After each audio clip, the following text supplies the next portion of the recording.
মাঠে মাটি মাঠে মিলে এখন মাঠে যাই না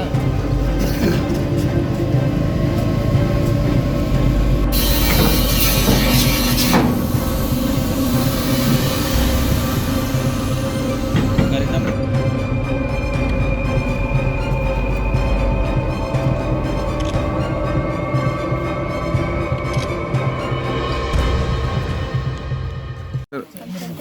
আজকে সকালে ভোরে এসডিএম স্যার আমারে জানালেন যে আমার একটা ইনভেন্টরি আছে এখানে তো মুঙ্গিয়াকামিতে তো মুঙ্গিয়াকামি পিএস থেকে ওসি সাহেবের একটা কল ছিল সেই অনুসারে আমরা এসডিএম স্যারের এই আদেশ মূলে আমি এখানে আসি সকালবেলা। স্যার এই যে গাঁজা ধরা হয়েছে বা কতজনকে আটক করা হয়েছে? শুধু ড্রাইভারকে পাওয়া গেছে, একজন অ্যাপ্রক্সিমেটলি তো আমরা পরিমাণটা ঠিক বলতে পারছি না, তবে 57 বান্ডিল পাওয়া গেছে, প্রত্যেকটাতে 10 কেজি করে আছে। কি গাড়ি ছিল এটা? এটা ট্রাক গাড়ি। কোথা থেকে আসছিল স্যার? এটা আগরতলা থেকে এসেছিল, আমার সম্মুখে যাচ্ছে। স্যার ওই গাড়ির নাম্বার কত? TR 02815113। স্যার আরেকটা বিষয়, এবং আজকে সকালে বিষয়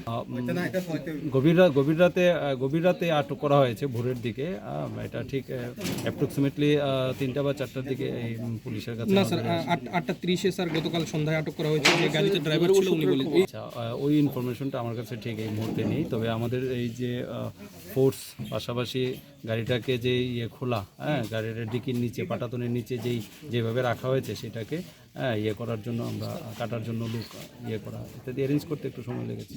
ওকে স্যার, থ্যাংক ইউ। আজকে সকালে আমরা নাকা চেকিং স্টাফ সবসময় আমরা রুটিন ওয়াইজ চেকিং করা হয় এই 41 মাইল নাকা পয়েন্টে।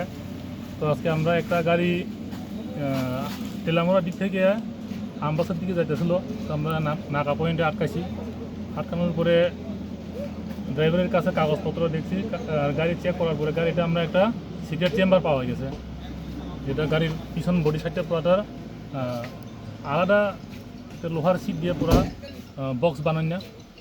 এরপরে আমরা ড্রাইভারের জিজ্ঞাসা করার পরে ড্রাইভার এই বিষয়ে কোনো সতর্ক দিতে পারে নাই। সঙ্গে সঙ্গে আমরা চেক করছি, কইরা দেখছি কিনে গাঁজা প্যাকেট পাওয়া গেছে। এরপর আমরা SDM, আমরা DCM আর BDO ম্যাডাম, SDO ম্যাডাম সবাই ঘটনাস্থলে আছে, স্পটে আছে। আসলে আইরন করা কাজটা গাড়ি থেকে গাঁজা বাই করা হয়েছে। স্যার কতটুকু গাঁজা রিকভারি হয়েছে? গাঁজা 570 কেজি গাঁজা রিকভারি করা হয়েছে। বাজার মূল্য কত? বাজার মূল্য আনুমানিক 1 কোটি 14 লক্ষ টাকা এরকম। গাড়িটা আছে সকলে